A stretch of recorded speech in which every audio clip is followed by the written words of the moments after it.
Une délégation de la mairie, conduite par le maire Inoussa Zimé Chabi, a effectué ce 22 avril 2024 une descente sur le pont de Ouro Guerrero dans le premier arrondissement de Parakou. L'autorité municipale est allée constater de visu l'état défectueux de cet ouvrage de franchissement reliant ce quartier aux autres quartiers de la ville. Ça aurait été hier, on ne pouvait pas être debout là où nous sommes ce matin. Vous voyez que les deux quartiers, c'est-à-dire Ouro Guerero Est et Ouro Guerero Ouest, ces deux quartiers sont coupés en deux. C'est vrai qu'il y a un petit cours d'eau, sinon une rivière qui sépare les deux quartiers.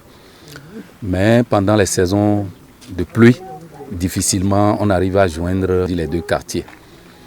Et vu la forte pluie d'hier, si des gens devaient traverser, ça allait être la catastrophe. Pour rallier facilement Ouro Guerero, la population a bâti un ouvrage de fortune qui ne répond plus aux normes. Face à cette situation, les autorités de la ville ont pris des dispositions pour soulager les peines de la population qui durent depuis plusieurs années. À l'endroit là, il faut nécessairement ériger un ouvrage de franchissement pour permettre aux populations de circuler librement. Nous avons fait le constat ce matin.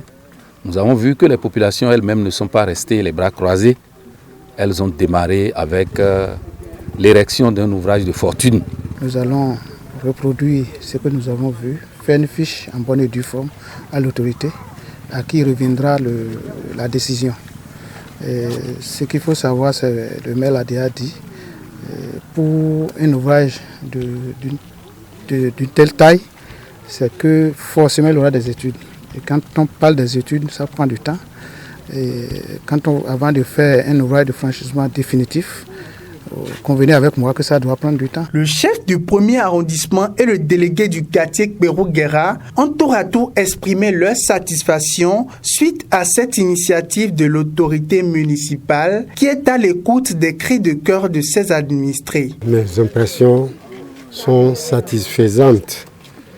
Il faut dire que nous sommes ici en face d'un vieux problème. Ça fait déjà plusieurs années que cette question-là est posée. Les populations ont commencé par s'organiser il y a longtemps.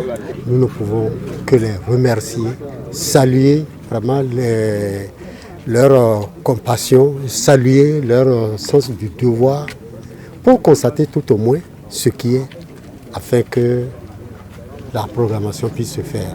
Nous avons reçu aujourd'hui le maire, le directeur de cadre de vie et toute une délégation et je profite pour leur dire merci. Celle que je dois remercier, je crois, c'est les populations elles-mêmes qui se sont cotisées pour ériger un pont de fortune. Après Ouro Guerero, cap a été mis sur le pont reliant le quartier Kandagbe au quartier Albarika, toujours dans le premier arrondissement, où la délégation est allée s'imprégner de l'état des lieux de cet ouvrage de franchissement.